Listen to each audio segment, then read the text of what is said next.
Yeah. Hello, we're back, and my apologies. Apparently, there was some sort of net glitch that knocked the stream out. So I am essentially going to restart, and hopefully, this time we'll be fine. So I'm not sure how many in the audience heard my introductory remarks, but I'm going to wind this all the way back to the beginning. Our subject today is the martyrdom of Guru Arjan Sahib, the fifth Sikh Guru. And it's important for me to acknowledge, particularly because I understand that a lot of the viewers today are, quote, younger and possibly were born after 1984.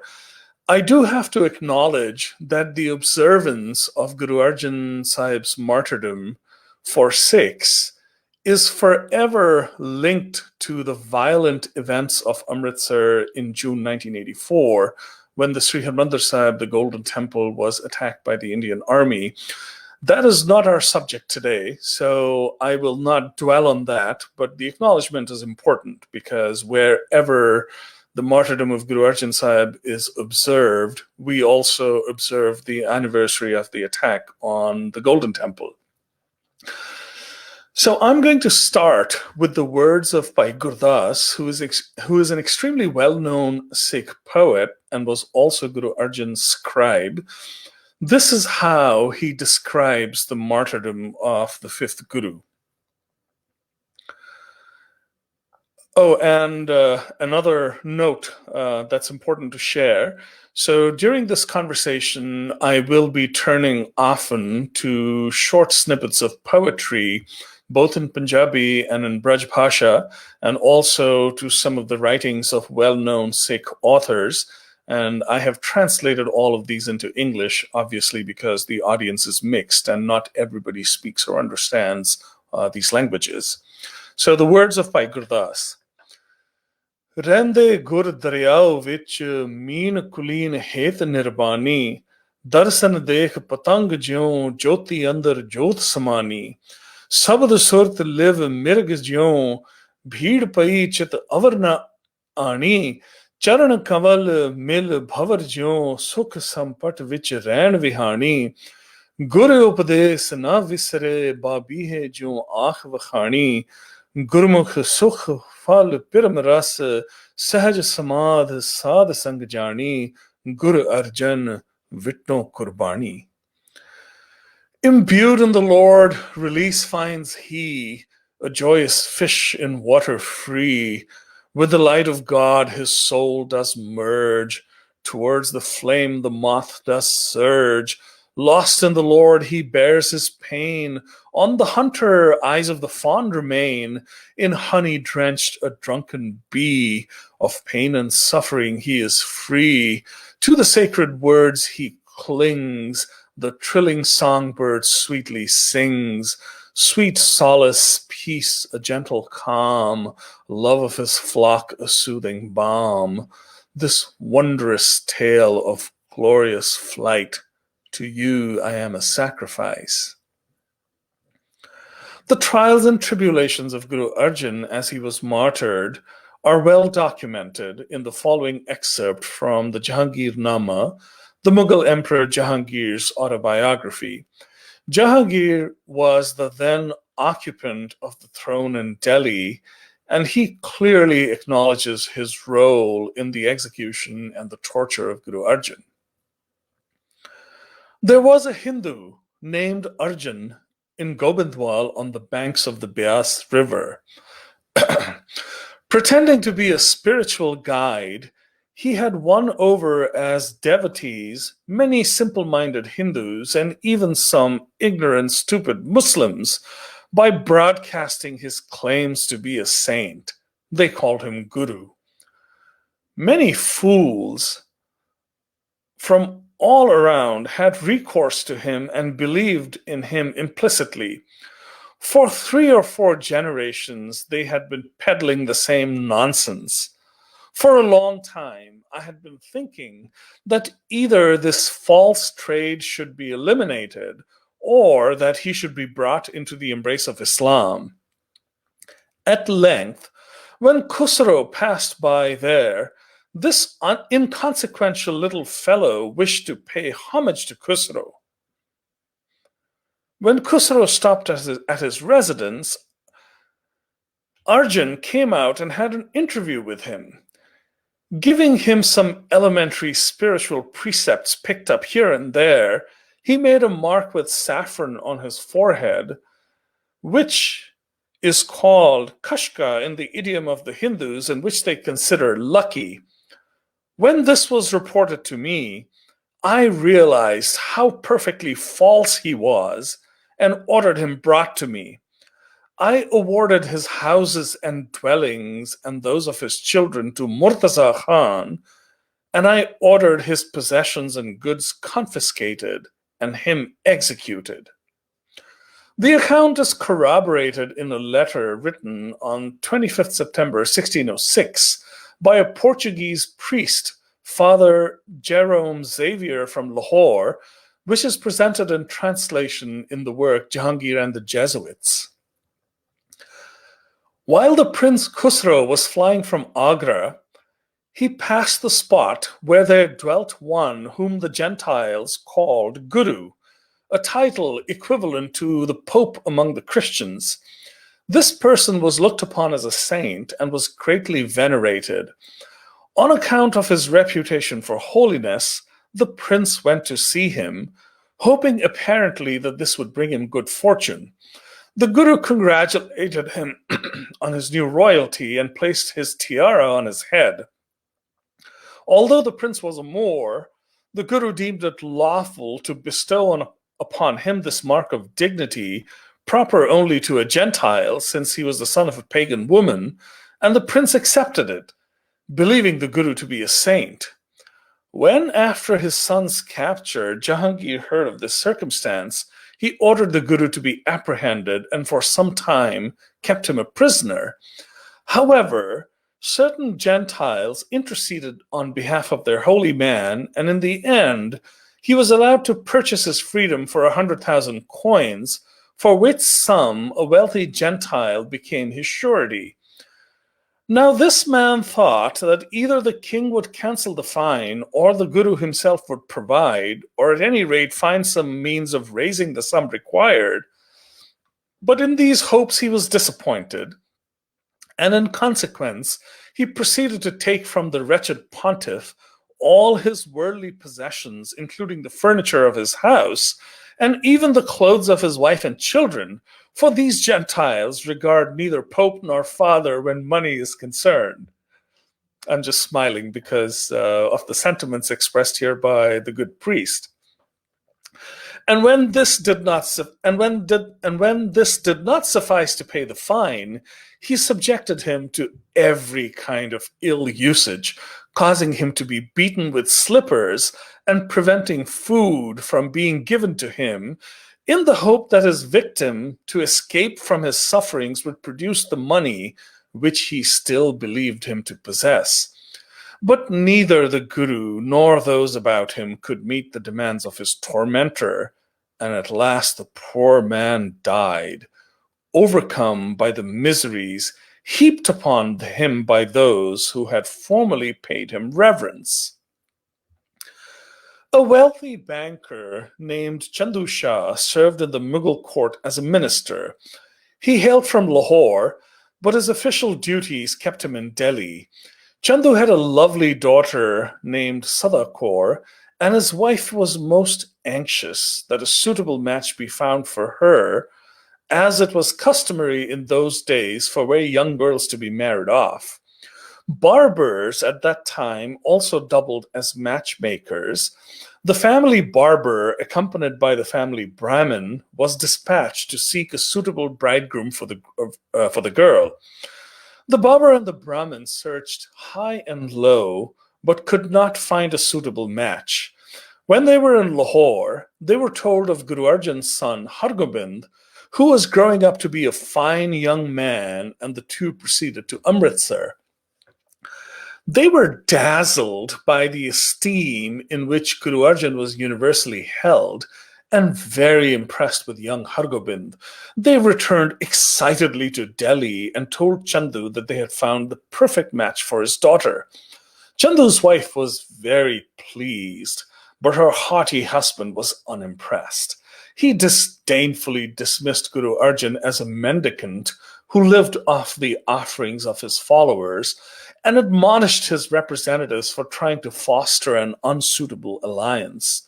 He likened his own position to that of a tile that embellishes the upper story of a lofty mansion, and Guru Arjan's to that of a gutter. Chandu's wife, distressed that her daughter might remain unwed, harangued her husband until he grudgingly relented. The barber and the Brahmin were sent back to Amritsar with gifts and a marriage proposal. The Sikhs of Delhi had become aware of Chandu's rude comments and disrespect and wrote a letter to Guru Arjan. They felt that Chandu had disrespected not just Guru Arjan, but the entire faith of Guru Nanak. They advised Guru to reject the proposal. The Guru decided to listen to their advice and turn down the proposal, refusing to accept the gifts. "I am content with my humble lot," he said. "I have no desire to seek an alliance with the wealthy and the powerful." A humble Sikh, whose name was Narayan Das, rose and addressed the Guru. He had a daughter and would be honored if she was accepted as Hargobind's wife. The Guru smiled and nodded in assent. Narayan Das left at once to purchase gifts for Hargobind. A saffron mark was affixed to the young man's forehead, and the betrothal was complete. Chandu Shah was enraged at the news and wrote a letter to Guru Arjan begging that he not reject his proposal. While the letter contained flattering words and the offer of a large dowry, it also contained threats.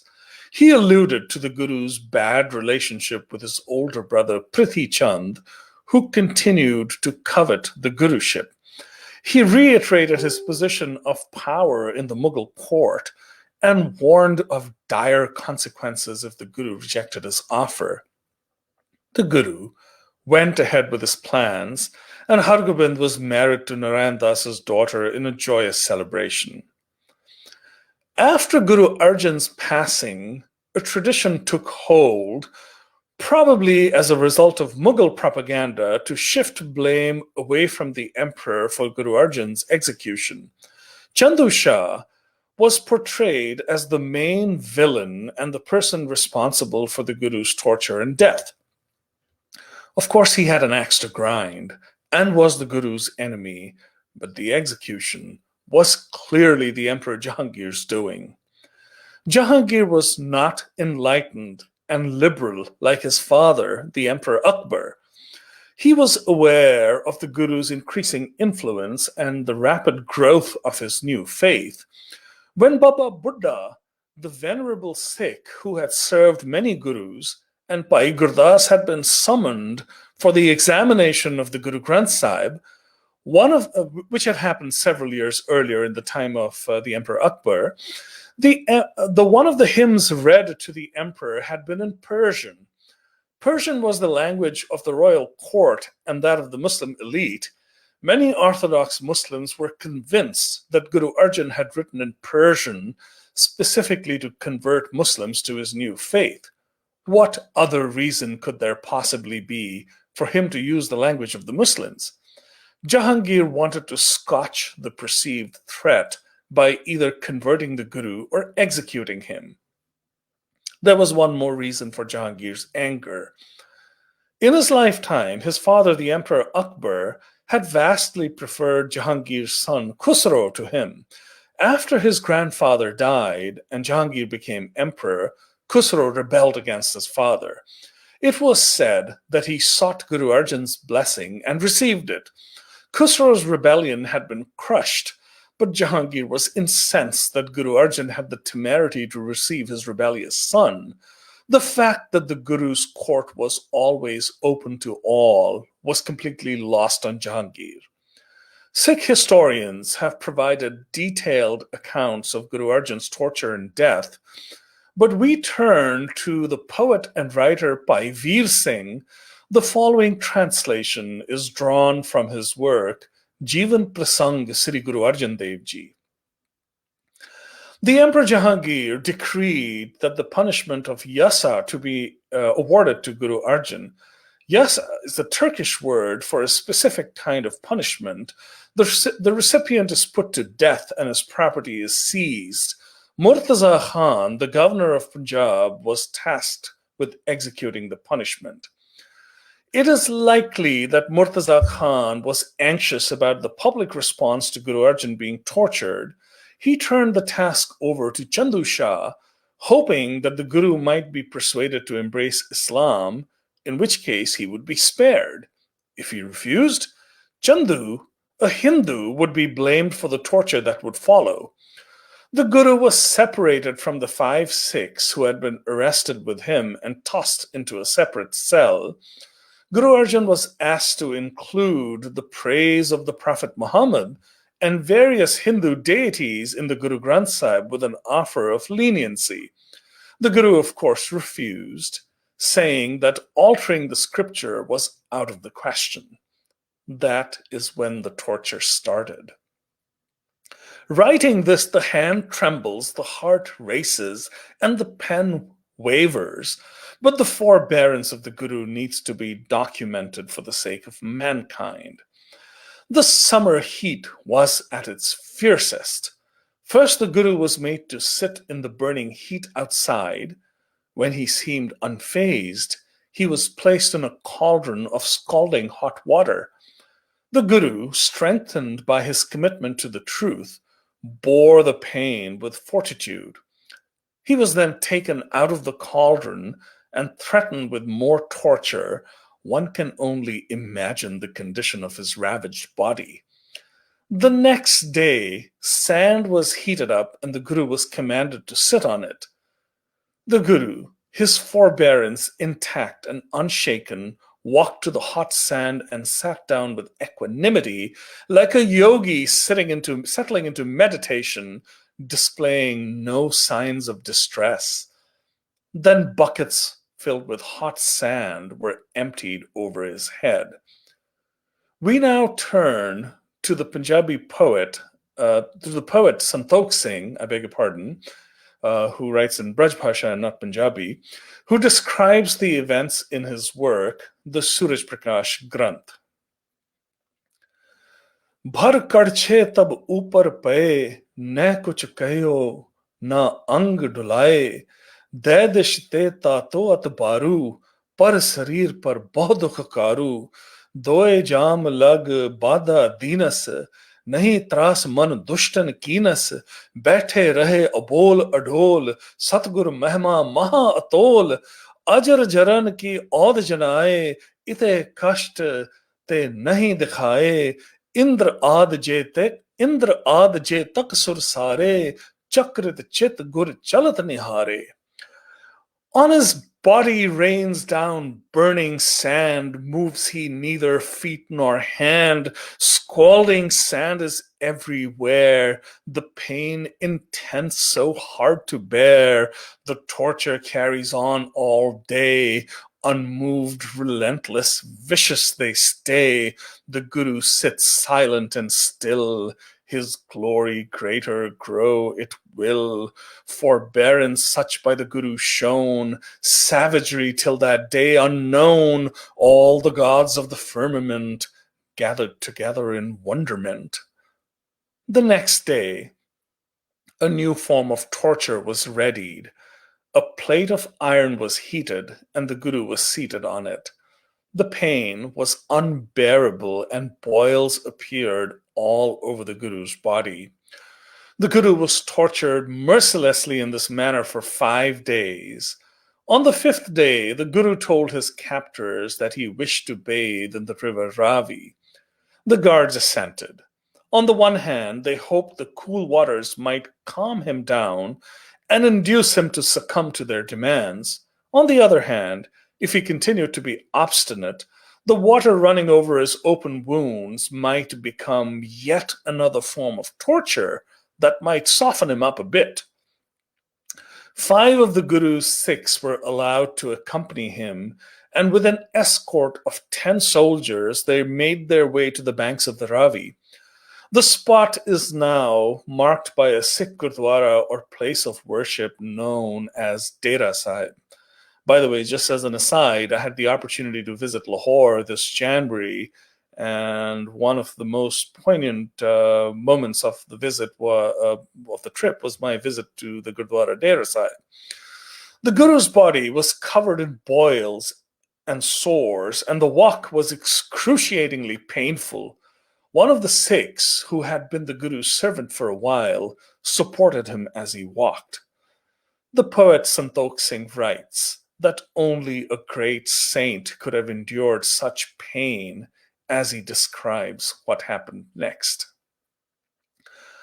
Bhojan kiyo na piyo pani, durbal an sazae khalthani, her her nar ur bismave, kya in dasha bhai gur jave, चित के वृत्त एक रस तैसे निजानंद में पूरब जैसे तन पीड़ाते डिगे न सोई मेर हिले न जिम नर कोई सने सने रावी के तीर पहुंचे छियो नीर बड़ सीर कर पंकज ते मुख अरबिंद करियो पखारन धीर मुकंद बृंद चुरे कर मुंह सितलायो महा उशंता तो तप जो तपतायो गह पद पदम लंघा पखारे प्रविशे जल में मज्जन धारे पुन पंछे शी कीन शनाने गुरबाणी को पाठ बखाने खड़े भये सतगुर परवार जप जी पाठ सुनियो निर्धार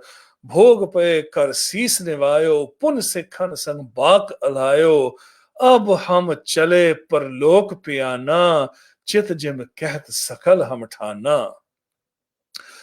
Nor food nor water has passed his lips. Into feebleness his body slips.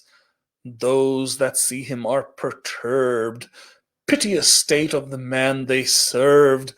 Enfeebled not his spirit, though content and calm as it was before, unaffected by the pain. Mighty mountain shook in vain. Step by step reaches the river.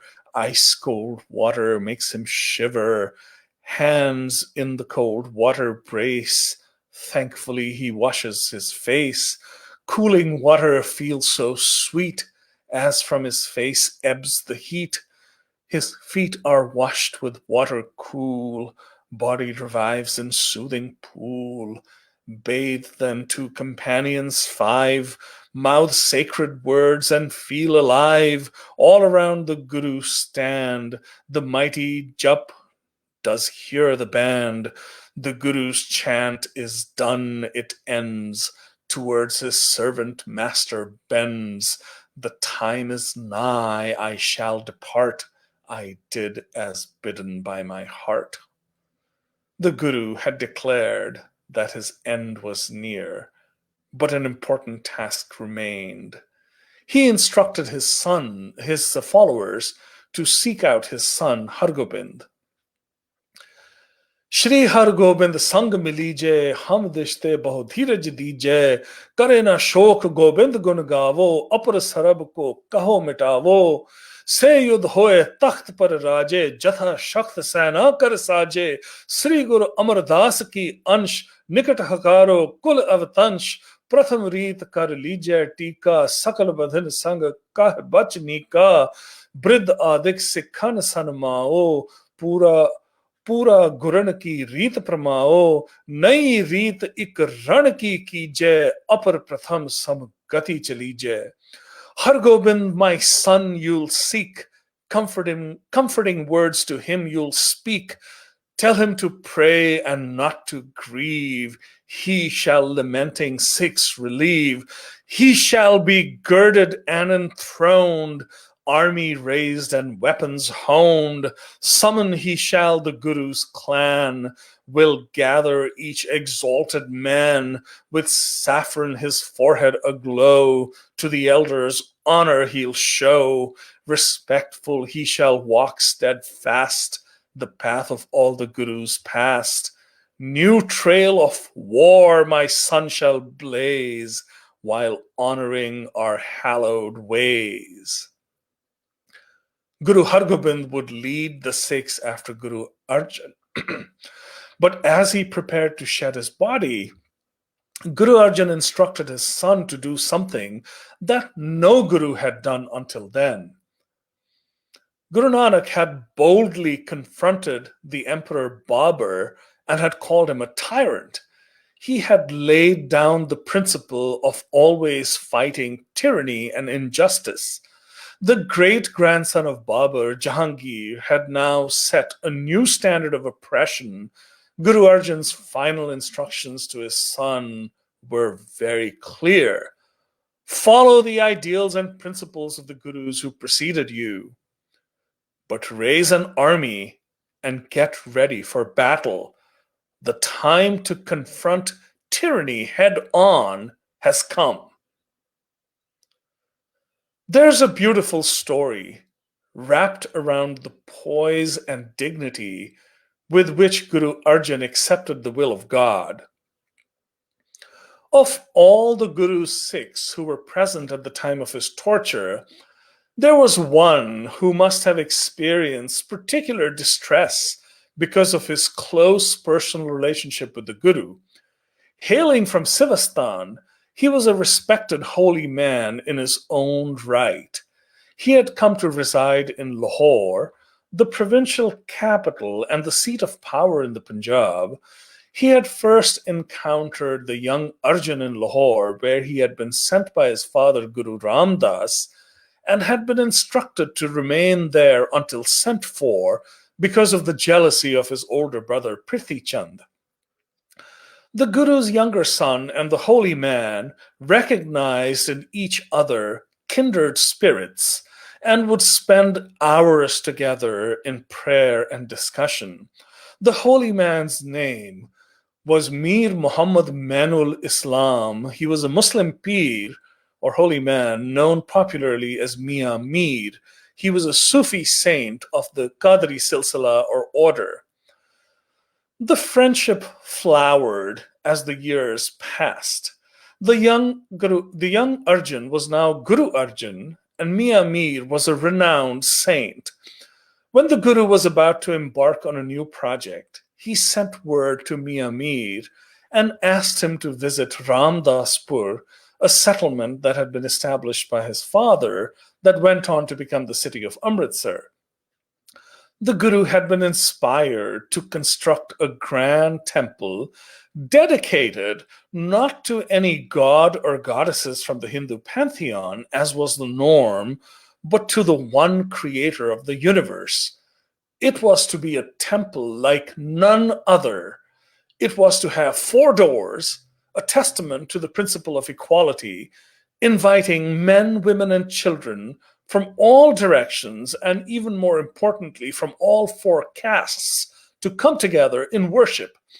In a gesture that was unprecedented in its Catholicism, the Guru asked his beloved friend Mian Mir, a Muslim, to lay the foundation of the Harmandir Sahib. It is said that Mian Mir balked at the notion to the point that he questioned the Guru about his intent. A man of great humility, Mian Mir felt that Guru Arjan himself was the appropriate person to lay the foundation stone, and when he expressed his sentiments to the Guru, he responded with an enigmatic smile. 2 foundations are to be laid here, Sai Mian Mir. You shall lay one, and I shall lay the other. Mian Mir was puzzled, but the Guru didn't elaborate. Years passed. The bonds of affection between Mian Mir and the Guru deepened. It is said that one day Mian Mir appeared in the Guru's court, his brow furrowed, in a somewhat perplexed state. After he had paid his respects and the usual pleasantries had been exchanged, the Guru gently asked Mian Mir if all was well, remarking that he seemed preoccupied and a little perturbed. The Muslim Pir, with some hesitation, worried that he might sound impertinent, and he haltingly expressed his concern. My dear Guru, he began, it is often my habit to seek solace in your magnificent composition, the Sukhmani, which brings peace and joy to whoever recites it and ponders it. Yet of late, my mind is besieged by doubts as I try to immerse myself in the composition. In particular, when I get to the seventh stanza in the ninth hymn, I find myself floundering in a sea of doubt, and my mind simply refuses to go on.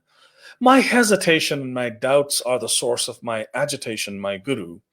I beg you for relief and understanding.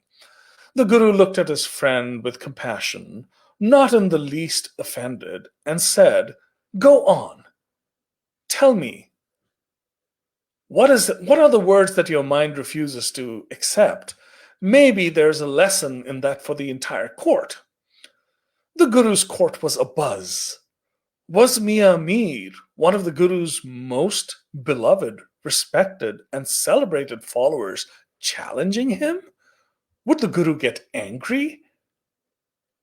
The Muslim Pir closed his eyes and began to declaim the following words.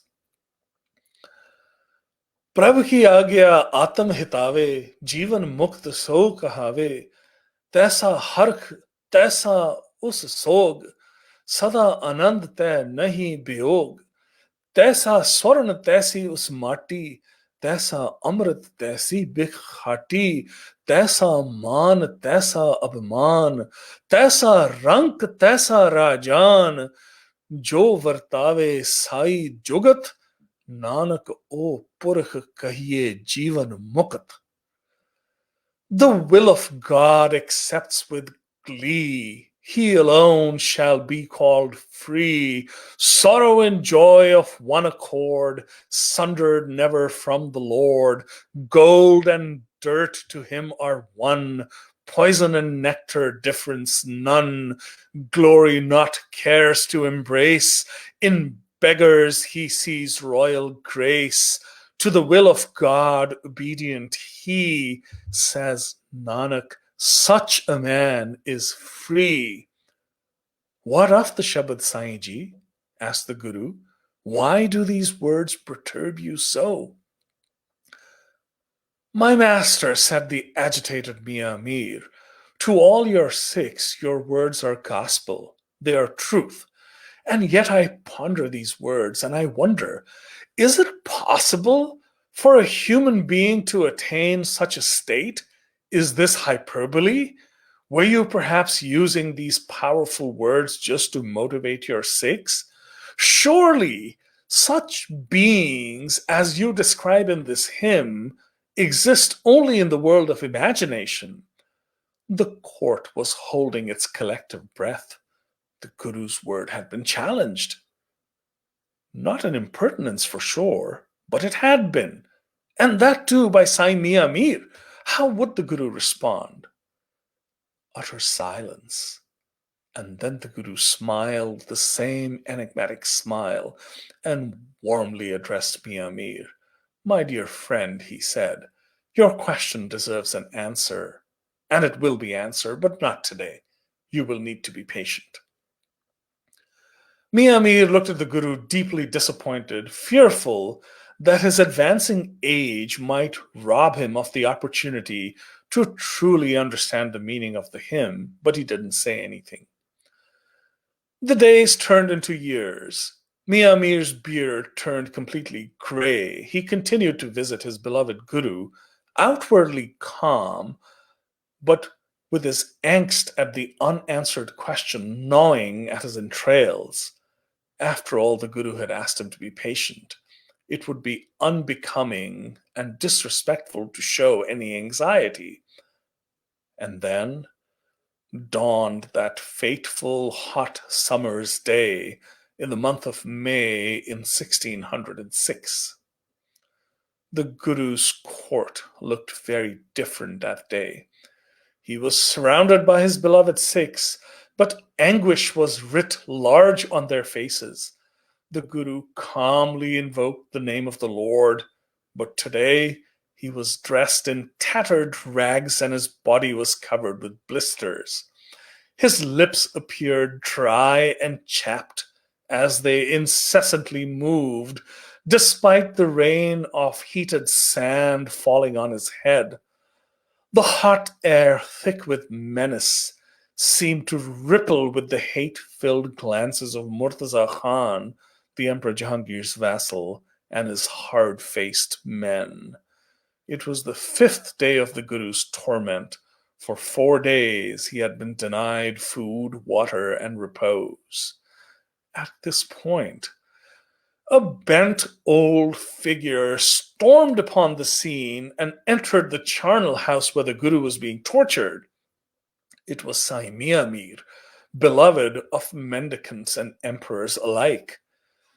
Being a well-known and highly respected figure in Lahore, he was permitted to enter and proceed unimpeded to the Guru's side. Long before he reached the Guru, the old man could smell his burning flesh. A cry of anguish escaped his lips as he beheld the Guru who had sat on velvet cushions as he held court, today seated on a blistering hot metal plate. The Guru who sat under royal awnings while his beloved Sikhs fanned him, today sat with a stream of hot sand pouring down on his head. But hark! What did the old man hear? From the Guru's chapped and bleeding lips, in a calm, unwavering voice, the glorious strains of the Sukhmani. The old man listened closely. The Guru was reciting the 7th stanza of the 18th hymn. Tapat mein thand vartai, anad bhaya dukh naathe bhai, जन्म मरण के मिटे अंदेसे साधु के पूर्ण उपदेसे भव चूका निर्भो होए बसे सगल व्याप मन ते है नसे जिसका सातिन कृपाधारी साध संग जप नाम मुरारी थित पाई चूके भ्रम गवन सुन नानक हर हर जस श्रवण. He offers calm and burning heat. As joy pervades, my pain is fleet. The fear of death it leaves me too. Saintly words as I accrue. I am at last bereft of fear. The mind is pure, of evil clear. Soothing and warm is his embrace. Together we sing songs of praise. Ended forever these wanderings long, O Nanak, when I hear his song. The words sank in. Their import became clear. Mia Mir stood transfixed, mesmerized. And then he raised both hands up in the air and a wail burst from his lips. My Lord, my beloved Guru, forgive me my trespass. Forgive me for doubting you even for an instant. I understand. In a flash, Mia Mir understood the Guru's words in the 7th stanza of the 9th hymn of the Sukhmani. They were not hyperbole. They were not flights of fancy. They were the second foundation that the Guru had referred to when he had summoned the sage to lay the foundation stone of the Sri Harmandir Sahib. With his body, Guru Arjan created the underpinnings of the edifice that was to be completed by his grandson 93 years later at the greatest gathering of Sikhs ever in the hallowed precincts of Anandpur Sahib. On that day, Guru Arjan's willingness to pay the ultimate price for the sake of justice and liberty bore fruit and transformed a people. Again, we turn to Bhai Veer Singh's reflection on the martyrdom of Guru Arjan and its import. A poet, a musician, a lover and patron of the arts, an ascetic, a philosopher, an ocean of knowledge, a prophet of God, and not just a prophet, but a guru. What fortitude did he show in the face of unbelievable savagery? Who was this man who unflinchingly braved such inhuman torture? And who were those men who unabashedly subjected him to such pain? This tale of pain and sorrow was to have a huge impact on the common people of India, a depressed people who had been crushed under the cruel rule of the Pathans or the Afghans, who were still reeling from the atrocities of Babur, who had barely begun to breathe under the reign of Akbar, once again felt the shock of tyranny under the rule of Jahangir. This act of this great man, this great guru, this sensitive soul, his capacity to absorb the intense pain he was subjected to, and his willingness to sacrifice himself, injected a new spirit into the people. They had an epiphany. The Mughals could be confronted. Hundreds of years ago, Mahmud of Ghazni had swooped down on India and attacked the rich temple of Somnath with a tiny force. He had plundered it while millions looked on, paralyzed with fear. This fear had enslaved them for centuries. The martyrdom of Guru Arjan gave hope to their descendants that they could overthrow the cruel yoke of the invaders and free themselves from tyranny. From the drops of sacred blood that dripped onto the sands of Lahore sprang a magical vine that would change the course of history. Guru Arjan is known for creating three great institutions. The first one was, of course, the Guru Granth Sahib, the Sikh scripture. The second one was the Sri Harmandir Sahib, the Golden Temple, which is one of the most visible symbols of Sikh identity and the heart of the Sikh faith. With his martyrdom and his self-sacrifice, he built a third great institution. The spirit of self-sacrifice that his martyrdom embodied flowed into the being of Sikhs and became an essential part of their character. It was destined to bring them much pain and much glory. That's all that I have. I would be delighted to take any questions that the audience might have.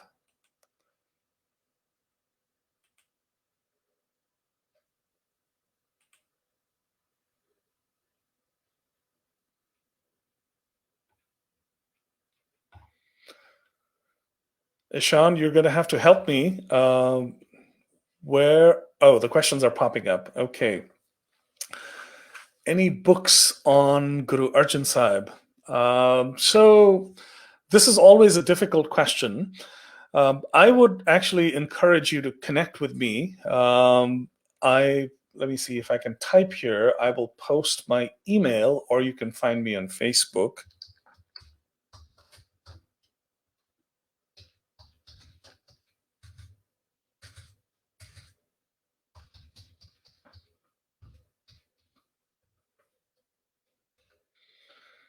That's my email, and here's my Twitter handle.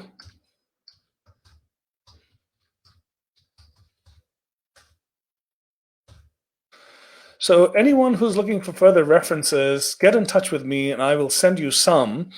It's kind of interesting that when I get asked for recommendations, one of the books that I go to usually is more than a century old. It's The Sikh Religion, written by Max Arthur McAuliffe. It's a wonderful work that has stood the test of time. It's actually available electronically on archive.org, And again, if anybody wants a specific link, you can connect with me and I will send you details. There are several other books. Khushwant Singh's History of the Sikhs is very well written and very, very accessible work that I can recommend. J.D. Cunningham's History of the Sikhs, which was also written in the mid 1800s, is also highly recommended. Just as an aside, my own history of the Sikh gurus will also be published. My next book is coming out soon. This History of the Sikh Gurus is going to follow that. I don't have a publication timeline yet, probably roughly a year from now or so. But again, do reach out to me and I will send specific recommendations to people as well as links.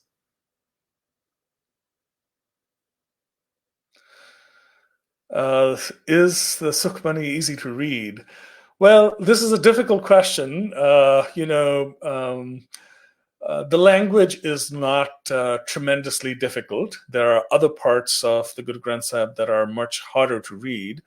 I will actually have to look up translations.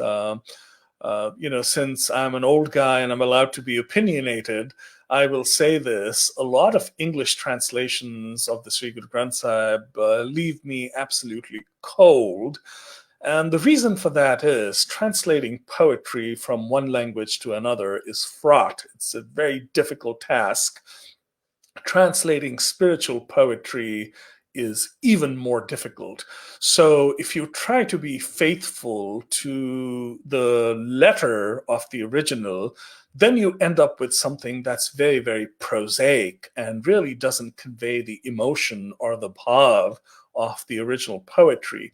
So I'll have to do a little bit of digging to come up with a decent translation for you. The translations that you heard in today's conversation are my own, and I tend to stick to the spirit as opposed to the letter when I do my translations. But again, reach out to me and I will try to find something that is reasonably well written. But it's not difficult to read. The British person who became... No. This is...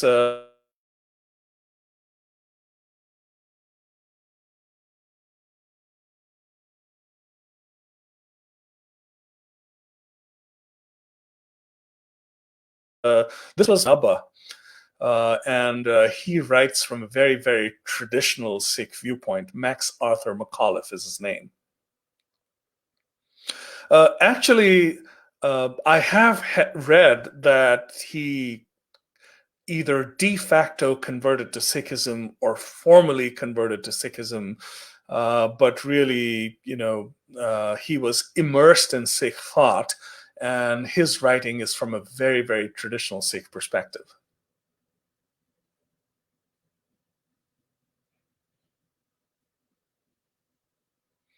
Well, thank you. Ishan, I did cover everything that I was intending to cover. I don't have any other prepared comments. So it is time for me to come back on the video. Thank you very much, sir. It was really a very fascinating and very interesting narration and very beautiful narration of poetries and that you did today in the lecture and the explanation.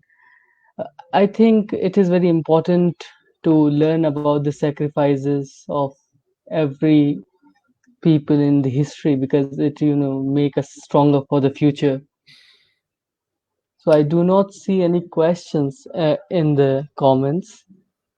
So I think any last comments from your side, sir? The value of history is tremendous. We have often heard the cliche, and we sort of say this unthinkingly, that those of us who don't learn from history are doomed to repeat it, which is unfortunately very, very true.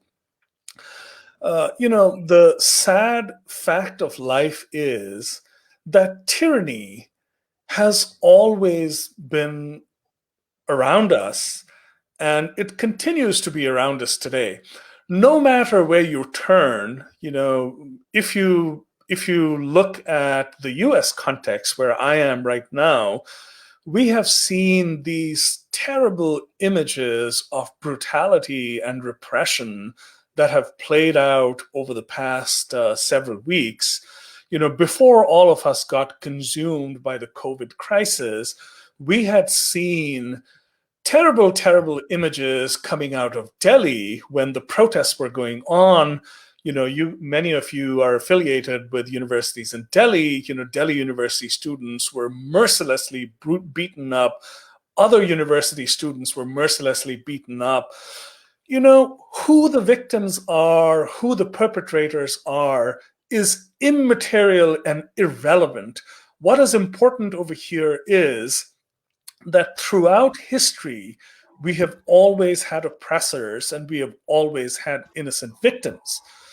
I speak from a very specific ethos, which is, of course, the ethos of my own faith, which is informed by the lives of the gurus, such as Guru Nanak Sahib, who boldly spoke against the tyranny of the invader Babur, talking about the pain of Muslim women and talking about the pain of Hindu women. Guru Arjan, who essentially sacrificed his life to make the point that tyranny was not to be accepted under any circumstances. As individuals, we often tend to become discouraged, and a lot of us think, I am just one person. I have no power. There are so many terrible things happening around me. What could I possibly do as one individual? Well, that is false thinking. That was absolutely rejected by Guru Arjan and really has been rejected by my tradition over and over again. Every small gesture that we make has an impact. I'll tell you one small story. A few days ago in Washington, D.C., the police had started attacking and harassing peaceful protesters, and they were running helter-skelter looking for a place to shelter. An Indian, I forget his name. I think his last name was Dubey. Ajay Dubey, perhaps. I'm misremembering, I beg your pardon. He lives in the vicinity. He opened up his house and let 60 people in, strangers, quote unquote agitators who were protesting. They asked him, can we shelter? He opened his house and let 60 people in and let him shelter there while they were, until it became safe. He ordered food for them. Which of us cannot do that? When those of us who were in Delhi, when recently Muslims were being set upon and attacked by angry mobs, how many of us opened our homes and let people in? I'm sure several of us did. And you deserve praise for that. But you know what? This was not the last time it happened. Unfortunately, the world is violent and tyranny is not dead. So if you didn't do it the last time, make sure you do it the next time. And in all of these times of gloom and doom, there were stories of Muslims helping Hindus and Hindus helping Muslims in Delhi, people protecting neighbors while others were intent on mayhem. The important thing to focus on is that all of us share a common humanity, which, despite everything, ultimately always survives and continues to be alive and well.